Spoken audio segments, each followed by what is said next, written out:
banyak saudara di tempat ini yang masuk tahun ini penuh dengan rasa takut, rasa khawatir. Mungkin kita masih muda di tempat ini atau yang sudah berumur di tempat ini, pasti ada rasa takut di tempat ini untuk kita melangkah tahun demi tahun. Termasuk saya sendiri juga, saya mengalami hal serupa. Ketika mau masuk tahun demi tahun pasti ada rasa, Tuhan, apa yang Tuhan kamu perbuat dalam hidupku? Apa yang kau mau taruh dalam hidupku tahun ini, Tuhan? Tuhan, kau mau mengerjakan apa dalam hidupku tahun ini, Tuhan? Aku sanggup gak ya Tuhan melalui tahun ini bersamamu, Tuhan? Tapi ada satu penghiburan yang ketika saya mulai khawatir, Roh Kudus taruh dalam hidup saya. Roh Kudus katakan bahwa tahun demi tahun gak pernah orang percaya, orang benar ditinggalkan Tuhan. Tahun demi tahun gak pernah orang benar, orang percaya ditinggalkan Tuhan. Ada satu penekanan yang Tuhan mau taruh dalam hidup saya tahun ini, bahwa ketika hidup kami benar di hadapan Tuhan, gak pernah sedetik pun Tuhan tinggalkan kami. Tapi bukan berarti gak ada masalah, saudara. Bukan berarti gak ada tantangan, tapi ya, saya mengalami tahun demi tahun bahwa Tuhan selalu sertai hidup saya. Dan itu selalu membuat saya amazed with God. Siang hari ini sama-sama saudara, sebelum kita buka hati kita untuk mendengarkan kebenaran firman Tuhan, kita sama-sama yuk, kita appreciate tahun lalu sama Tuhan. Kita appreciate kebaikan Tuhan, kita appreciate mujizat Tuhan, kita appreciate pertolongan Tuhan. Ya gak pernah mungkin kita pikir, kita duga, kita rencanakan, tapi itu yang Tuhan kerjakan dalam hidup kita. Thank you Lord. Yuk kita sembah Tuhan sama-sama. Oh haleluya. Oh Jesus. Haleluya, haleluya. Katakan penyembahanmu sama Tuhan. Oh Jesus. Tuhan, aku bersyukur buat tahun ini. Tuhan, aku bersyukur buat 3 minggu yang Tuhan sudah izinkan lewat. Aku bersyukur buat keluarga yang baik, Tuhan. Aku bersyukur buat masa depan yang baik, Tuhan. Aku bersyukur buat kasih setia pertolongan-Mu atas hidup kami, Tuhan. Haleluya, haleluya, haleluya. Katakan sama Tuhan. Lord, I'm amazed.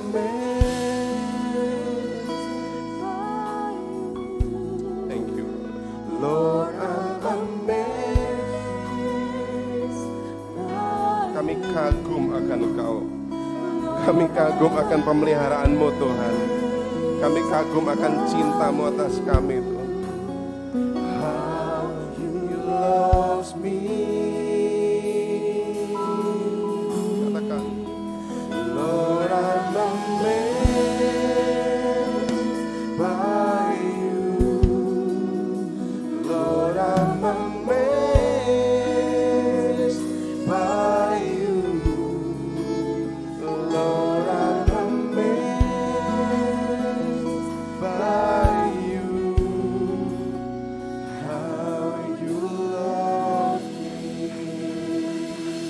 Thank you Lord. Terima kasih Tuhan. Kau teramat dahsyat, luar biasa pekerjaan-Mu atas kami. Kami terkagum, kami terkesima, dan kami gak akan lupakan segala yang Tuhan sudah kerjakan dalam hidup kami. Tuhan, mengawali tahun ini Tuhan, kami anak-anak-Mu di tempat ini berjanji, berkomitmen di hadapan-Mu Tuhan, siang hari ini kalau tahun ini kami mau lebih baik dari tahun lalu. Tahun ini kami mau melangkah lebih berkenan di hadapan Tuhan. Ajar kami Tuhan siang hari ini untuk kebenaran yang sederhana yang kami mau sama-sama belajar. Thank you Lord. Biar urapan Tuhan terjadi di tempat ini melawat setiap kami Tuhan. Jamah hati kami, pikiran kami, semuanya Tuhan, ambil alih Roh Kudus. Dalam nama-Mu kami ucap syukur. Sama-sama katakan amin. Shalom saudara. Shalom. Happy New Year ya. Masih belum terlambat.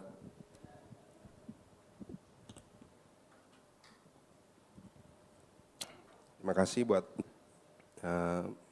gembala di tempat ini, pembina yang Tuhan tetapkan dan beri kesempatan untuk saya di tempat ini menceritakan banyak sekali mungkin kebaikan Tuhan yang udah terjadi, tapi sedikit siang ini saya mau sharing dan ada pemahaman yang sederhana sekali untuk kita sama-sama melangkah tahun ini, belajar seperti yang Tuhan mau ya. Tahun lalu kita belajar tentang tema disciples, bahwa kita menjadi murid. Ketika kita jadi murid, kita perlu diajar ya teman-teman. Kita perlu belajar, perlu diajar, mungkin sesekali perlu ditegur. Nah tahun ini kita nggak mau terus-terusan jadi baby, ya. Tambah tahun kita tambah dewasa, tambah dituntut untuk pengenalan kita sama Tuhan, tambah dituntut untuk keseriusan kita sama Tuhan ya teman-teman. Oke, bulan lalu di invite Om Robert untuk bawa sharing, tapi belum tahu saya mau bawa apa, tapi melalui siapa yang teman-teman ikuti seri Bible Plan Reading di gereja kita sampai hari ini? Belum semua ya. Saya undang sama teman-teman, yuk sama-sama, mungkin belum terbiasa tapi sama-sama kita paksain. Saya juga dulu begitu, belum terbiasa itu, tapi lama-lama mau nggak mau saya berpikir harus dibiasakan. Kalau nggak dibiasakan ya saya akan kebiasaan gitu ya. Nah masuk tahun 2024 nih ada seri kita masuk ke 1 tawarik, 2 tawarik. Nah tiap hari kami di grup itu sharing apa yang kami dapat di tiap pasalnya, dan tiap hari juga Tuhan bicara hal-hal yang mungkin bisa saja sama, mungkin bisa saja beda, tapi banyak teman-teman yang sharing, wah dapat sesuatu yang sudut pandangnya beda-beda, dan saya percaya bahwa ternyata Tuhan bisa berbicara dalam berbagai macam sudut pandang yang which is memberkati kita semua, amin. Nah satu value yang kita mau belajar tahun ini, bahwa kita mau belajar taat untuk kita dipimpin sama kebenaran firman Tuhan hari demi hari. Karena itu yang membantu kita untuk menerangi jalan kita. Kalau terjatuh ya nggak akan sampai tergeletak lah gitu. Ya, so itu penting sebab Tuhan berkata begini, firman-Mu pelita bagi kakiku dan terang bagi jalanku. Itu nggak main-main teman-teman. Kadang-kadang kita hadapin hal-hal yang kita nggak bisa kontrol ya. Tapi ternyata kalau kita diingatkan kembali oleh kebenaran firman Tuhan, banyak sekali perkara yang Tuhan sudah buat sebelumnya dan Tuhan akan buat dalam hidup kita. Nah hari ini temanya adalah planted and flourish. Sebetulnya dikutip dari perenungan saya sebelumnya di dalam menyampaikan rema tiap harinya. Nah saya dapat satu kata bahwa orang benar itu tertanam dan bertunas dan berbuah-buah lebat sampai tua juga masih gemuk. Nah nanti kita akan baca ya teman-teman ayatnya. Benar nggak apa yang Tuhan bicara? So siang hari ini kita buka yuk di Mazmur 1, kita baca ayat 1 sampai 3. Masih dalam tema besar kita tahun ini adalah righteous. Teman-teman nggak ngerti atau bisa googling atau kita sama-sama memahami apa sih itu righteous, teman-teman siapkan hati kita, telinga kita untuk mengerti maksud Tuhan. Aku bacain ya, Mazmur 1 ayat 1 sampai 3 bilang gini, berbahagialah orang yang tidak berjalan menurut nasihat orang fasik, yang tidak berdiri di jalan orang berdosa, dan yang tidak duduk dalam kumpulan pencemooh. Berikutnya, tetapi yang kesukaannya ialah Taurat Tuhan, dan merenungkan Taurat itu siang dan malam. Ia seperti pohon yang ditanam di tepi aliran air, yang menghasilkan buah pada musimnya, dan yang tidak layu daunnya, apa saja yang dibuatnya pasti berhasil. Amin. Berapa banyak yang udah sering banget baca ayat ini? Kita semua sering baca ya teman-teman, dan ini mungkin jadi hafalan dan jadi doa kita. Bahwa mungkin tanpa kita lihat kita bisa hafal ya, ayat Mazmur 1 itu sampai ayat berapa tuh, 6 atau 7. Tapi bukan perkara kita hafalnya teman-teman, tapi perkara bagaimana kita menghidupinya, setuju nggak? Kalau kita hafal tapi kita nggak menghidupi sama aja teman-teman. Nah, aku bagi kepada ketiga ayat ini. Pertama, berbahagialah orang yang tidak berjalan menurut nasihat orang fasik. Ini maksudnya apa sih? Orang yang hidupnya benar ya, hidupnya lurus, orang yang hidupnya nggak neko-neko, orang yang hidupnya nggak macam-macam. Mazmur bilang gitu, berbagai orang tidak berjalan menurut nasihat orang fasik, yang tidak berdiri jalan orang berdosa. Jadi hidupnya mengedepankan hidup benar di hadapan Tuhan. Hidupnya mengedepankan takut akan Tuhan. Dan yang tidak duduk dalam kumpulan pencemooh. Bahkan dia tidak sempat atau tidak menyibukkan diri untuk dia duduk dalam kumpulan-kumpulan orang tidak benar. Nah, kita tuh bilang ini, pergaulanmu merusak, kebiasaan buruk merusak masa depanmu. Pergaulanmu yang buruk bisa merusak masa depanmu. Sama siapa kalian duduk itu menentukan masa depan kalian. Sering ya dengar ya. Nah, Mazmur Daud bilang gitu, berbahagialah orang yang tidak berjalan, yang tidak mendengar, yang tidak berdiri, yang tidak duduk. Nih, righteous. Nah, yang kedua bilang gini, tetapi kesukaannya apa? Firman Tuhan. Enggak dibilang kesukaannya muji nyembah Tuhan, enggak dibilang kesukaannya berbuat baik dan benar, enggak, belum sampai situ, tapi dasarnya adalah kesukaannya ialah Taurat, firman Tuhan itu sendiri yang membawa Daud akhirnya mengerti hatinya Tuhan. Membawa Daud kepada level dia mengerti isi hatinya Tuhan. Karena merenungkan Taurat itu siang dan malam. Yang ketiga ini yang terpenting, ia seperti pohon ditanam di tepi aliran air yang menghasilkan buah. Pohon yang ditanam di tepi aliran air, nanti ada fotonya teman-teman, itu ditanam dan berakar dan berbuah lebat. Dia bisa cari makan sendiri di pinggir sungai itu. Dia bisa cari minum sendiri tanpa harus orang lain bantu. Tanpa harus orang lain tolong, karena apa? Karena ditanam di tepi aliran air. Dan ternyata setelah ditanam, otomatis bahwa hidupnya berbuah. Berbuah pada musimnya dan gak pernah layu daunnya. Dan apa aja yang dibuatnya selalu berhasil. Nexo 2024 ini kita mesti bawa, kita punya misi untuk kita hidup benar di hadapan Tuhan. Hidup benar di komunitas kita, hidup benar dimanapun Tuhan tetapkan. Oke, kita belajar satu perenungan yang dalam minggu lalu kita juga sama-sama baca mengenai Raja Hizkia ya teman-teman. Oke, Raja Hizkia itu keturunan dari Raja Daud. Nah, Raja Hizkia sendiri dicatat, kalau kita baca yuk kita buka di 2 Tawarik 29 ayat 1 dan 2. Kita belajar ya sama-sama pribadi ini. Di seri-seri sebelumnya tuh banyak ya keturunan ini kadang-kadang yang ini berlaku dosa, ini mengkhianati Tuhan, ini berlaku cela, ini memuja Allah lain, dan banyak sekali kisah keturunan-keturunan raja-raja itu. Tapi ada satu kisah yang minggu ini yang saya sangat diberkati bahwa Hizkia ini jadi sosok yang kita bisa teladani. Tapi enggak sengaja ya teman-teman, ternyata saya di-remind lagi, nama baptis saya Hizkia saudara. Jadi setelah belajar dulu nggak ngerti kisahnya, tapi ternyata kita belajari, wow, amin, terjadi dalam hidup saya Tuhan. Nah kita sama-sama belajar ya, supaya jadi Hizkia zaman now. 29 ayat 1-2 bilang gini, Hizkia menjadi Raja Yehuda pada usia 25 tahun, dan ia memerintah di Yerusalem 29 tahun lamanya. Ibunya bernama Abi, anak Zakaria. Hizkia melakukan apa?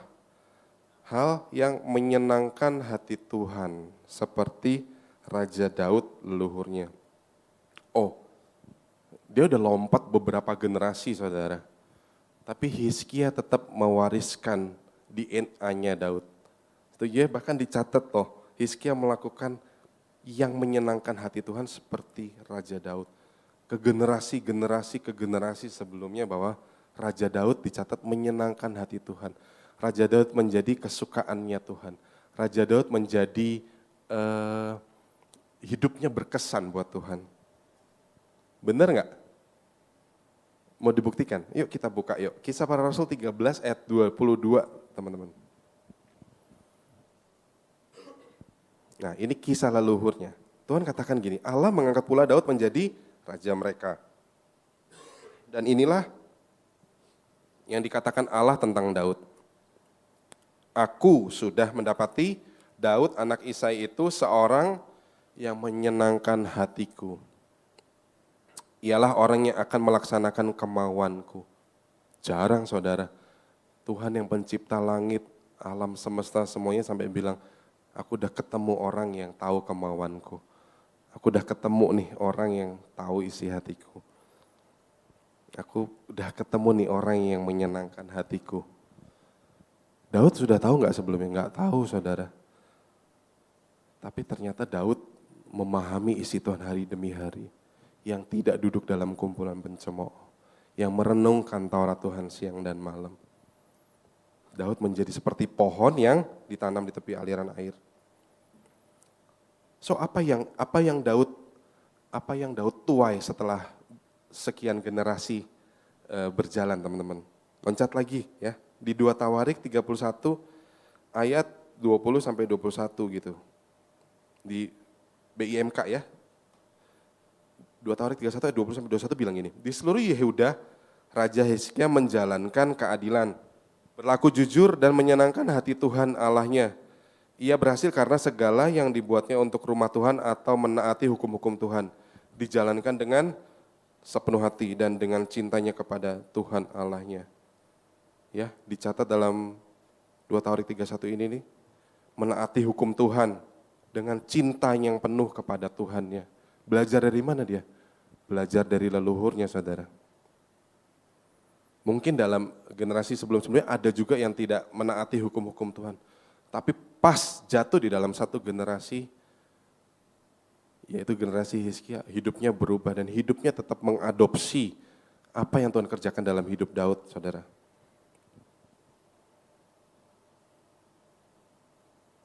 Next, dan Hizkia didapati menghidupi warisan dari leluhurnya. Next slide. Menghidupi. Kalau teman-teman dengar kata menghidupi, kepikiran tentang apa sih? Halo? Menghidupi. Tadi saya diberkati tante sampaikan kebenaran renungan ya Tante Ika. Nah, Tante Ika bilang ini, kita harus sama-sama menghidupi firman Tuhan. Kegerakan ini kita mesti sama-sama responi. Oh, betul banget, saya udah tulis sebelumnya, tapi ternyata dikonfirmasi bahwa benar, anak-anak muda di tempat ini semua harus sama-sama kita menghidupi. Karena kalau nggak menghidupi, kita cuma ditanam aja teman-teman. Tapi kita nggak berbuah. Apa yang dimaksud menghidupi? Menghidupi boleh saya artikan bahwa ternyata kita adalah di dalamnya ya, setuju ya? Kita menjalaninya, kita melakukannya, itu yang namanya menghidupi. Kalau kita belajar mau bisa, tentu kita harus training day by day. Mau jadi kebiasaan kita harus ulang terus setiap hari. Dengan itu kayak kita Bible plan. Gimana pun kalian gak ngerti bahwa kita belajar tiap hari, kalian sedang belajar menghidupi. Walaupun sometimes kita gak ngerti Tuhan mau ngomong apa. Tapi kita berusaha untuk kita menghidupi firman Tuhan itu. Menghidupi bisa diartikan juga. Next slide. Nah, saya kutip gini, menghidupi bisa juga teman-teman artikan bahwa you have to be planted first. Ya. Before you implanted by godly character. Ia seperti pohon yang ditanam di tepi aliran air. Pertama Pak, dia harus tertanam dulu teman-teman. Kalau dia nggak tertanam, dia nggak akan bisa bertumbuh. Tapi kalau dia dicatat sudah tertanam, you have to be planted first. And then being implanted by God. Tuhan akan mengimplan sesuatu di dalam pertumbuhan teman-teman. Saya ulang ya, Mazmur 1 ayat 1-3 tadi. Ia seperti pohon ditanam di tepi aliran air. Ditanam. Kesukaannya ialah Taurat Tuhan. Tuhan taruh implan di dalam hidup kalian lewat kebenaran firman Tuhan. Kalau kalian gak ditanam, bagaimana Tuhan mau implan sesuatu dalam hidup kalian? Bagaimana kalian mau bertumbuh dan sampai berbuah? Nggak mungkin ya kayaknya ya. Dan kalau kalian hari ini di sini, bulan depan di gereja lain, bulan depan pelayanan di sana, bulan depan pelayanan di sini, teman-teman akan temukan bahwa hidup kalian nggak akan tertanam. Setuju nggak?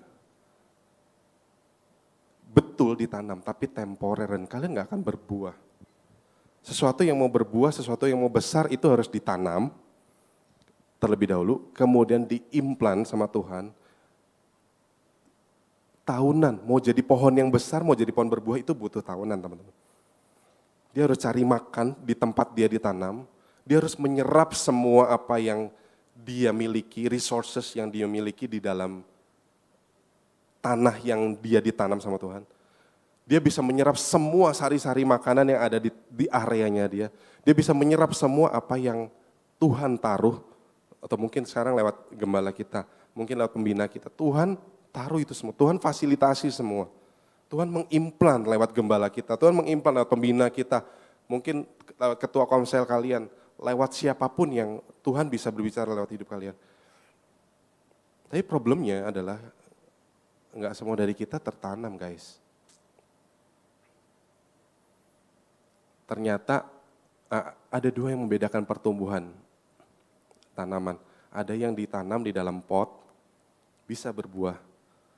Tapi ada juga yang ditanam di tanah yang lepas.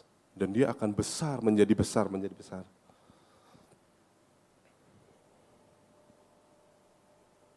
Ya, you have to be planted first before you implanted by godly character.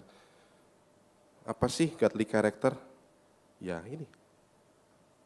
Hidup benar, menghidupi kebenaran, dan hidup dalam kebenaran. Tuhan bilang, akulah jalan kebenaran dan kehidupan. Ya bukan, akulah jalan kebetulan, nggak ada ya. Tuhan jalan kebenaran, so kita harus terimplan dalam kebenaran itu teman-teman. Amin, nangkep sampai sini? Nggak ada yang ngantuk ya? So kita harus tertanam dulu, baru Tuhan tanamkan sesuatu. Atau pilihan kedua, next slide. Kalian gak harus tertanam sih, kalian gak harus tertanam. Sampai kalian harus ditanam kembali, berpindah, ditanam kembali, berpindah, ditanam kembali, berpindah. Bisa saja kok, bisa saja. Itu pilihan. Kalian mau menjadi pohon yang besar, berbuah, menjadi rindang dan dihinggapi banyak burung-burung, atau kalian cuman numpang hidup sekian bulan. Dan at the end hidupmu gak akan berbuah. Until you are planted and controlled by your situation. Jadi ternyata situasi kita hari ini, gue gak mudi deh ikut dewasa muda di Intermark, aku gak cocok sama dia, aku gak cocok, aku selek sama dia begini, leaderku begini, leaderku begitu. Banyak hal yang mungkin kita bisa terpancing untuk kita, oh iya betul, udahlah gak usah lah, kayak gak ada gereja lain aja. Di Tangerang banyak gereja. Banyak gak? Oh sering jalan-jalan tuh. Sorry, ini kebenaran teman-teman. Saya bukan mau nyombongin, tapi saya belajar bahwa ternyata dari masa remaja saya berpikir, kalau mau cari yang lebih baik, pasti ada yang lebih baik. Mau cari yang lebih hebat, pasti ada yang lebih hebat. Mau cari yang lebih bagus, pasti ada yang lebih bagus. Tapi kalau saya menerapkan prinsip hidup saya nggak akan berbuah teman-teman.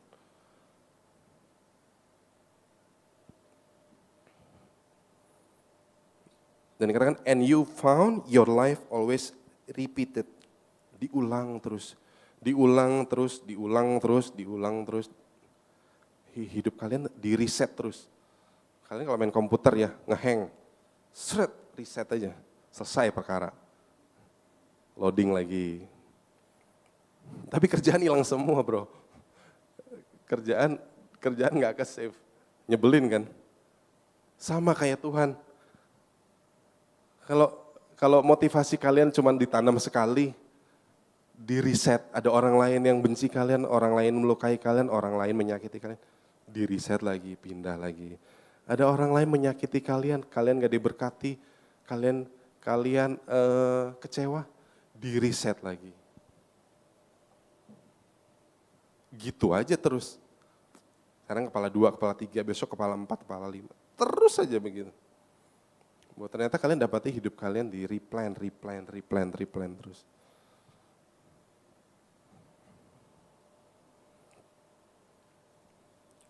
Saya catat juga bahwa menghidupi itu bicara tentang you have to be honor and obeying Lord's command and meditate His command day and night. Sama seperti Mazmur 1 ayat 2 tadi bilang. Obeying Lord's command and meditate His command day and night. Apa sih bedanya honor and obey? Singkat aja, sederhana. Ada yang bisa jabarin? Sam, honor and obey. Hormat dan taat, ya itu translate-nya. Tapi gini teman-teman, obey itu ada dasarnya. Saya minta anak saya obey karena A, B, C, nggak boleh tidur kemalaman ya, harus sikat gigi ya, harus belajar ini ya, harus nggak boleh makan candy ya. Saya minta semua. Dan anak saya obey, setuju? Bahwa Tuhan taruh aturannya dalam hidup kalian bahwa untuk kita obey dalam kebenaran firman Tuhan hari demi hari. Dan kita dituntut sebagai obedience, taat, hidup taat ya. Tapi ada next level yang Tuhan mau tuntut bukan hanya obey, honor. Honor itu nggak lihat rules, honor itu nggak lihat aturan. Honor itu berkata bahwa nggak usah ada aturan, aku tetap melakukan. Bukan diminta gereja untuk tiap hari baca ayat dan sharing renungan. Itu kalian obey. Tapi kalau kalian hormat dan takut akan Tuhan, kalian dapat sesuatu dan kalian share. Dan kalian bertumbuh. Kita nggak tahu kapan kita bertumbuh, tapi kalian belajar untuk proses bertumbuh. Ketika kalian honor sama Tuhan, kalian pasti bertumbuh, nggak mungkin nggak bertumbuh. Setuju nggak teman-teman? Ya dasarnya apa? Dasarnya firman Tuhan. Dasarnya kebenaran firman Tuhan yang kita mesti renungan siang dan malam. Yang mungkin simplinya adalah satu hari satu pasal ya. Tapi kalau kalian nggak ada guidance-nya, apa yang kita mau taati? Oh, Om Robert bilang gini, Om Stephen bilang gini, oh ya kita taati aja. Tapi kita nggak menyelami apa yang ternyata Tuhan mau lebih dalam teman-teman. Ya kita obey aja, tapi kita kurang honor lah. Dan kita harus hidup dalam honor and obeying kebenaran firman Tuhan. Amin, nangkep ya sampai sini teman-teman ya. Jangan tegang ya, ini selapis. Saya juga belajar memahami isi hati Tuhan. Memang gak gampang, tapi pasti bisa lah. Oke, kita belajar yuk, apa sih yang Mas Pur katakan tentang righteous. Ya, depan kita dipajang nih setahun ke depan. Yuk kita buka, nah ini intinya. Bahwa Mazmur 92 ayat 12 sampai 15, King James Version bilang gini, slide-nya boleh ya. The righteous shall flourish like the palm tree, he shall grow like a cedar in Lebanon. Those that be planted in the house of the Lord shall flourishing in the courts of our God. They shall still bring forth fruit in old age. They shall be fat and flourishing. To show that the Lord is upright, He is my rock, and there is no unrighteousness in Him. Nanti ada bahasa Indonesianya, tapi next slide akan menceritakan apa sih yang Mazmur 92 bilang, orang benar itu bertunas seperti pohon korma, akan tumbuh subur seperti pohon aras di Libanon. Ternyata sampai sekarang masih tumbuh teman-teman. Pohon aras atau pohon cedar mereka yang ditanam di bait Tuhan. Oke, slide berikutnya fotonya. Nah, teman-teman lihat di kiri itu pohon cedar, pohon aras di Libanon, dan tercatat ada yang masih hidup sampai sekarang, ribuan tahun umurnya. Diameter batangnya itu, bodinya ya teman-teman ya, batang besar, itu kan tinggi banget tuh, mungkin orang kecil kali. Nah dicatat tingginya tuh bisa mencapai 37 meter. 37 meter, dan diameter batangnya itu, lingkar batangnya itu 12 meter katanya. Jadi kalau diameternya itu sepertiganya, jadi kira-kira 4 meter. Bayangin teman-teman, kalau pohon ya, kalian lihat dari situ. Dari sini mungkin 4 meter segini lah. Nah, sini. Nah bayangin tuh pohon segini. Meluk juga kan, meluknya ber-15 kali baru bisa. Gede banget. Ya, berumurnya bisa sampai 1000 tahun. Nah hidupnya hebat teman-teman, bisa sampai minus 25 derajat Celcius. Nah pohon cedar ini yang dikatakan Tuhan, seperti pohon aras di Libanon, ditanam di rumah Tuhan. Nah ketika saya coba googling apa sih pohon aras ini, ternyata teman-teman pohon aras itu bukan cuma gedenya, daunnya bermanfaat sebagai menangkal serangga, punya kandungan getah yang beraroma manis, dan bisa menghilangkan bau. Daunnya aja loh, itu udah punya fungsi, punya benefit tambahan daunnya. Nah, batang pohonnya dipakai apa? Batang pohon aras sering digunakan sebagai tiang penyangga istana bait Allah.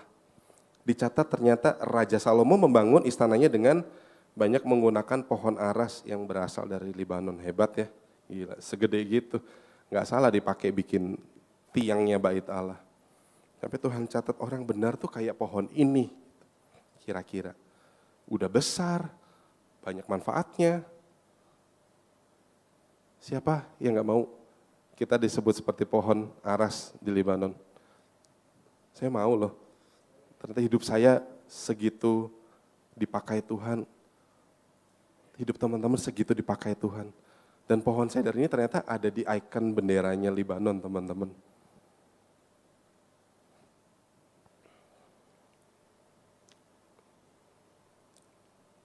Akan bertunas seperti pohon korma.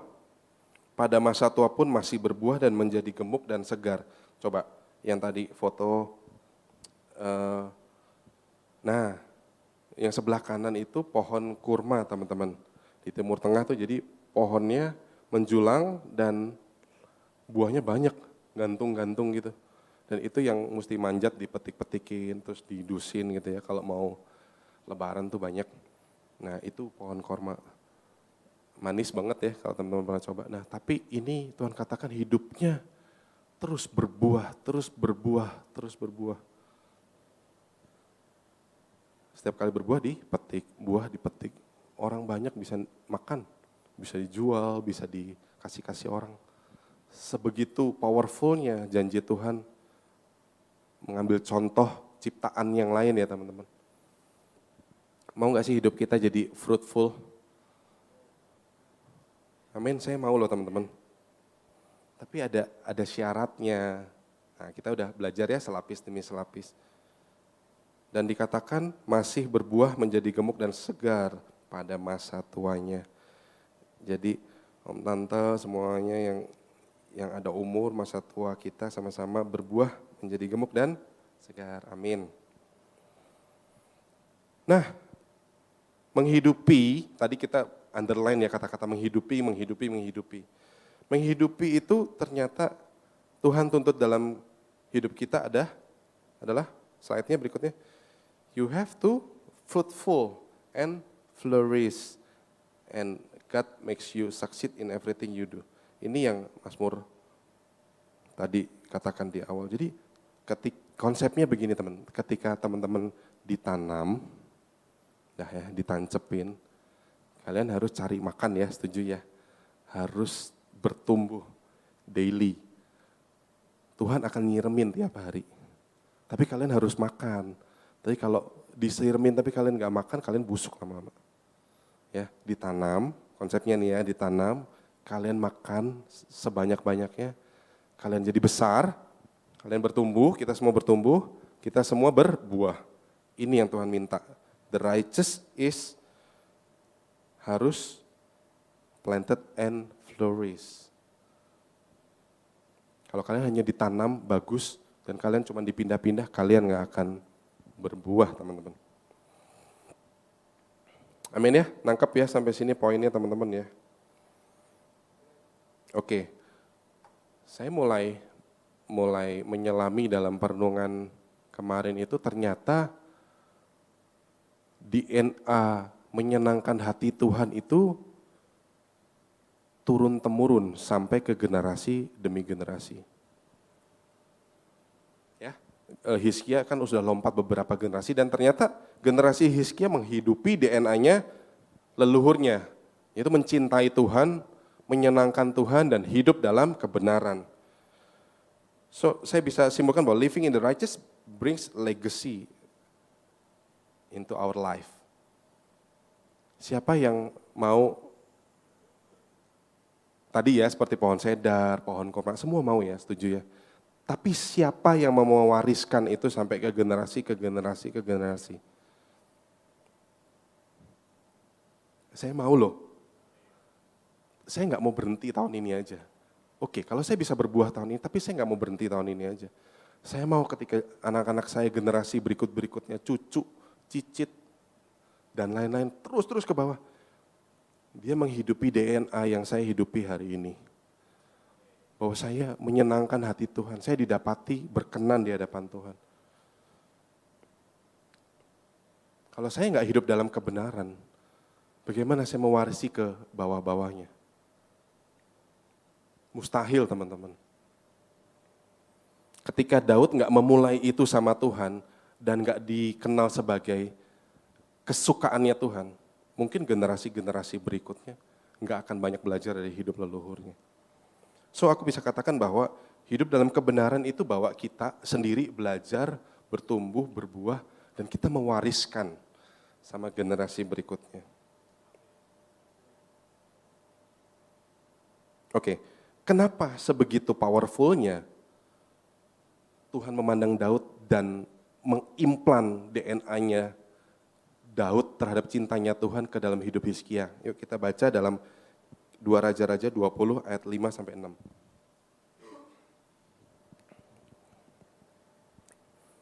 2 Raja-Raja 20 ayat 5-6 bilang gini, baiklah, dan ini masih kisah Hizkia ya, baiklah, dan katakanlah kepada Hizkia raja umatku, beginilah firman Tuhan, Allah Daud bapa leluhurmu, telah kudengar doamu dan telah kulihat air matamu, sesungguhnya aku akan menyembuhkan engkau, pada hari yang ketiga engkau akan pergi ke rumah Tuhan dan aku akan memperpanjang hidupmu 15 tahun lagi dan akan melepaskan engkau dan kota ini dari tangan Asyur dan aku akan memagari kota ini. Oleh karena aku, Tuhan itu sendiri, dan oleh karena Daud hambaku. Daud leluhurnya. Jadi kisah ini menceritakan ini kisah-kisah akhir kehidupan Hizkia ya, di mana dia tiba-tiba sakit parah dan dia gerung-gerung sama Tuhan, minta Tuhan, tolong Tuhan sembuhkan, Tuhan tolong pulihkan. Sampai akhirnya Tuhan tergerak dan Tuhan digerakkan oleh belas kasihannya, Tuhan kasih, oke, aku kasih 15 tahun lagi. Ya, sampai akhirnya betul, Hizkia dikasih umur lebih panjang ya, 15 tahun lagi. Dan dicatat bahwa bukan karena ketaatan dari Hizkia semata, teman-teman. Dicatat bahwa ternyata leluhurmu tuh udah jauh lebih dulu melakukan hal yang menyenangkan hatiku. Kalau hari ini terjadi sekarang dan kamu butuh sesuatu dan kamu rindu sesuatu, oke, aku akan lakukan untukmu. Tapi karena aku memandang leluhurmu, itu kira-kira yang Tuhan katakan. Hebat ya Tuhan, hebat ya. Hanya karena ceritanya, hanya karena warisan DNA itu turun-temurun sampai hidup Hizkia dan wow. Pertolongan Tuhan terjadi hanya karena sesuatu yang baik dimulai oleh generasi pendahulunya. Aduh, dahsyat. So, siang hari ini ketika saya menyelami ini, Tuhan kalau saya hidup nggak bener, apa yang saya mau warisin sama anak cucu saya? Atau bahkan suatu saat generasi-generasi berikutnya jatuh dalam hal-hal yang parah sekalipun, saya nggak bisa bertindak apa-apa. Saya nggak memberi contoh ke dalam generasi saya berikutnya untuk saya hidup benar di hadapan Tuhan. Untuk saya living in the righteous di hadapan Tuhan. So, saya tahun demi tahun mesti hati-hati sekali untuk Tuhan, bimbing aku Tuhan, kasih aku hikmat untuk aku menjalani tahun ini dan jangan sampai melenceng dari destiny-nya Tuhan. Sampai Tuhan katakan, oleh karena aku dan karena Daud hambaku, akhirnya pertolongan Tuhan terjadi atas hidup Hizkia. Dalam research-nya, seorang researcher Amerika melakukan research terhadap kehidupan Jonathan Edward dan Max Jukes. Dan dia riset selama 200 tahun, teman-teman. Setelah kehidupannya dua orang ini. Dua orang ini sama-sama orang Amerika. Ya, hidupnya di generasi yang sama, negara yang sama, kota yang sama, sekolahnya sama, mungkin pergaulannya sama, ruang lingkupnya sama. Ya, dicatat dalam generasi ke generasi setelah lewat 200 tahun, cuman bedanya gini, Jonathan Edward ini hidup dalam takut akan Tuhan. Ya, hidup takut akan Tuhan, hidup dalam kebenaran, hidup nggak neko-neko. Tapi Max Jukes ini dikatakan bahwa hidupnya ini sesuka hati dia, sesuka dia mau bertindak, teman-teman. Nah, ini yang membedakan. Ya, kita teman-teman dengerin ya, saya bacain ya. Ternyata setelah 200 tahun ditemukan gini. Max Jukes itu memiliki 1026 keturunan. 300-nya pernah dipenjara. 440-nya hidup rusak pesta pora, mabuk-mabuk. 100 orangnya pecandu alkohol. 310 orangnya hidup miskin, gelandangan. 55 orangnya jadi korban kenajisan. 130 orang jadi tindak kriminal. 60-nya jadi pencuri, perampok. 150 sebagai pelacur. 7 orang sebagai pembunuh. Mantap. Ini yang Max Jukes hidupi, teman-teman. Ternyata dia hidup di tanah yang salah, teman-teman. Dia nggak menghidupi kebenaran Tuhan itu. Tapi Jonathan Edward berbanding terbalik, teman-teman. Dicatat dalam kisah hidupnya setelah 200 tahun perjalanannya ya, kematiannya. Ternyata 300 orang keturunannya ditemukan sebagai pendeta, misionari, dan guru Alkitab. 120 orang sebagai profesor, 14 sebagai rektor university, 60 sebagai pengarang buku terkenal, 60 menjadi dokter, 110 orang menjadi lawyer, dan beberapa orang menjadi pengusaha hebat di Amerika. 3 jadi anggota Kongres dan 1 orang sebagai wakil presiden Amerika. Dan tidak didapati seorang pun berhutang kepada negara. Ini fakta, teman-teman, cerita bahwa kehidupan seseorang nggak dipungkiri kalau kita seperti Max Jukes hidupi. Impact-nya bukan 1 tahun, 2 tahun. Impact-nya 200 tahun ke depan dalam kisah hidup Max Jukes didapati segitu fatalnya. Tapi orang-orang yang menanamkan sesuatu yang benar dalam generasinya, dalam hidupnya, mengimplan sesuatu yang Tuhan sudah tanamkan. Beda seperti Jonathan Edward. So, siang hari ini kita mau jadi apa, teman-teman? Tahun ini, atau tahun depan, atau 2 tahun lagi, atau 5 tahun lagi. Saya undang teman-teman pemusik boleh naik. Hari ini menentukan teman-teman mau jadi apa suatu saat. Hari ini menentukan kita mau jadi apa. Hari ini menentukan generasi berikutnya nilai kita seperti apa. Next slide. Kita mau jadi yang mana teman-teman? Ditanam dan ditanamkan karakternya Tuhan, dan kita berbuah semakin gemuk, atau kita hanya terus-terusan di replan, dan diulang-ulang begitu aja. Siang hari ini perenungan ini sama-sama buat saya juga, bahwa jangan sampai ditemukan bahwa one day saya di replan sama Tuhan. One day teman-teman menemukan saya di replan sama Tuhan. Saya nggak pengen itu terjadi. Saya nggak pengen hidup saya bertahun-tahun dilewati, di reset lagi sama Tuhan. Sia-sia. So, hasrat yang sama siang hari ini, saya mau ajak teman-teman untuk kita sama-sama tanamkan betul-betul. Kalau teman-teman hari ini udah ditanam di gereja ini, dan Tuhan mengimplan sesuatu lewat pembina kita, lewat gembala kita, lewat kebenaran firman Tuhan yang kalian tiap hari makan. Terus keep going and keep growing teman-teman. Kita akan lihat suatu saat, kita nggak bisa temukan instan, tapi saya percaya suatu saat hidup kita akan bertumbuh, hidup kita akan berbuah, hidup kita akan jadi tempat sarang burung-burung, dan hidup kita nggak akan sama lagi. Setuju teman-teman? Masuk 2024, ini nggak lama udah Februari lagi, Maret, sangat amat cepat. Dan saya cuma berpikir jangan sampai saya buang-buang waktu begitu aja dan saya menyesal di kemudian hari. Yuk siang hari ini sama-sama kita naikkan syukur kita. Mungkin naikkan doa kita sama Tuhan. Kalau perlu secara private kalian utarakan sama Tuhan. Kalau firman ini menegur aku, buat aku berubah.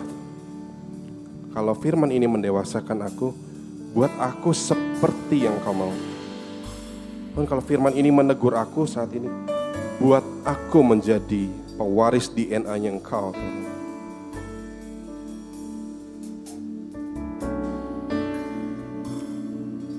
Teman-teman percaya nggak kalau jatuh cinta tuh kalian harus jatuh dulu ya, setuju ya?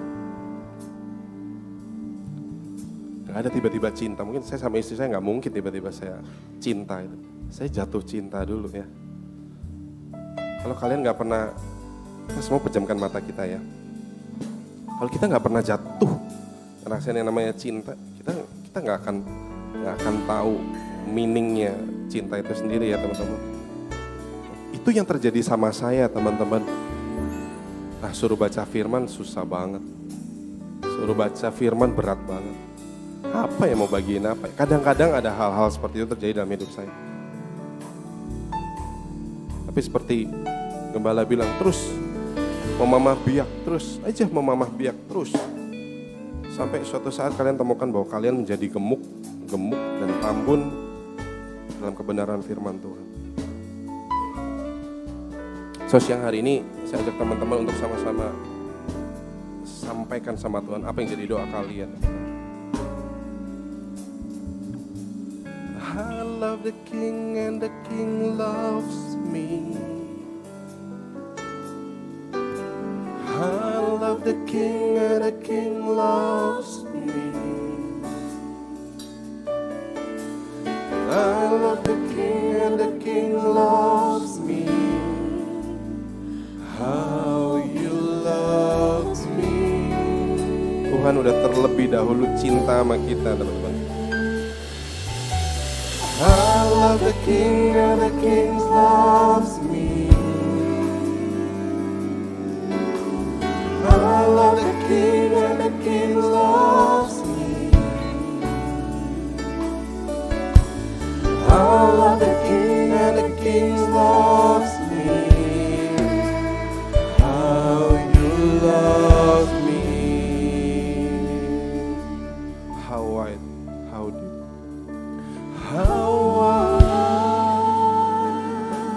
Tuhan, kami makin sadar hari demi hari bahwa cinta-Mu teramat besar buat kami. Bahkan sebelum dunia dijadikan, bahkan sebelum Tuhan pilih setiap kami. Kebaikan Tuhan terlalu dalam, terlalu dahsyat buat kami. Pertolongan Tuhan tahun demi tahun begitu luar biasa, memukau setiap kami Tuhan. Tuhan, ini janji kami tahun ini Tuhan. Kami mau melangkah, kami mau tertanam Tuhan. Kami mau ditanamkan, kami mau bertumbuh dan kami mau berbuah. Dan kami dapati suatu saat kami sadar, oh ternyata kami hidup dalam kebenaran-Mu. Mungkin hari demi hari kami belum paham Tuhan. Tapi ajar kami Tuhan, buat kami mengalami Tuhan hari demi hari. Supaya itu yang membuat kami makin jatuh cinta hari demi hari. Makin jatuh cinta hari demi hari sama Tuhan.